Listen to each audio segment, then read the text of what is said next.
रानी क्या नाम है, प्रियंका जी, नावीराय मरुदेवी की बहू।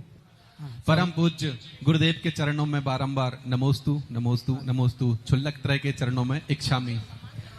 गुरुदेव, आजकल एक भजन बहुत ट्रेंड में चल रहा है कि करते हो तुम जादू गुरुवर, करते हो तुम टोना। ऐसा एक भजन आज का ट्रेंड में चल रहा है। तो गुरुजी पिछले चातुर्मास में ये हमने देख लिया। गुरुजी अब कुछ तो है, चाहे जादू टोना हो, चाहे चमत्कार हो, चाहे आशीर्वाद हो, गुरुजी कुछ तो है।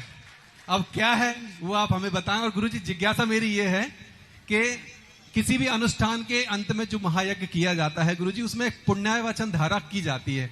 तो उस पुण्यायवाचन धारा का क्या महत्व है और उसको करने वाले का उस पर क्या प्रभाव पड़ता है गुरुजी? नमोस्तु। तुम तो कह रहे हो को कुछ तो है और मैं तो कह रहा हूं सब कुछ है।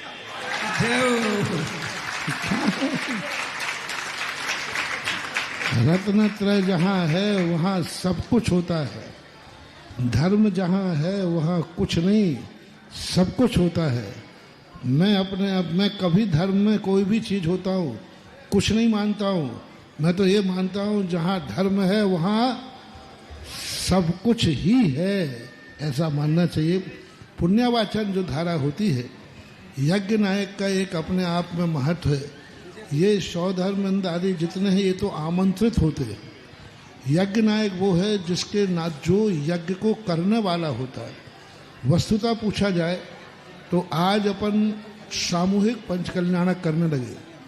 पंचकल्याणक का नियम जो शास्त्रों में है, एक ही परिवार मंदिर बनावे।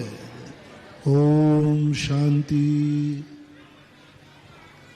एक ही परिवार मंदिर बनावे, चंदा चिट्ठे से मंदिर बनाने का प्रावधान नहीं है। कोई प्रावधान नहीं है चंदा चिट्ठे से मंदिर बनाने का। प्रावधान ये है कि एक ही व्यक्ति मंदिर बनावे और वही पंचकर्म करे। और जो मंदिर बना करके पंचकल्याण करता है उसको बोलते हैं यज्ञ नायक। और वो फिर सबको आमंत्रण करता है, स्वर्ग के देवताओं को बुलाता है। ये सब बराती हैं, यज्ञ नायक घराती है। ये जितने पंचकल्याण के पात्र हैं ये यज्ञ नायक के बुलावे पे आएंगे, उनका आमंत्रण, उनके यहाँ मेहमान हैं। और कार्य तो यज्ञ नायक का होता है।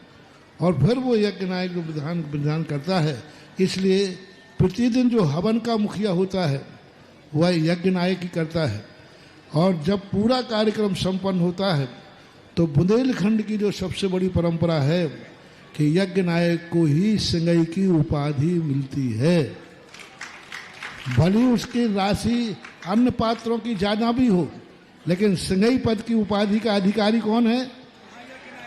महायज्ञ नायक ही होता है। ठीक है, अब आजकल सामूहिक मिलकर के पंचकर्म करने लगे, लेकिन यज्ञ नायक का जो नियम है वो तो नियम ही होना चाहिए और वही नियम है। तो पंचकल्याणक का सारा मुखिया उसी का पंचकल्याणक है। अब हमें भी यदि यज्ञ नायक बुलाएगा तो मैं आ जाऊंगा, नहीं तो मैं भी नहीं आ सकता। अरे सीधी बात है, यज्ञ नायक को सबको निमंत्रण देना ही पड़ेगा, क्योंकि उसका बहुत बड़ा पुण्य है। पूरे यज्ञ का जितना भी अनुष्ठान होगा वो सब यज्ञ नायक की झोली में जाता है। उसको यजमान भी कहते हैं। चलिएगा अगले महापात्र आए प्रियंका।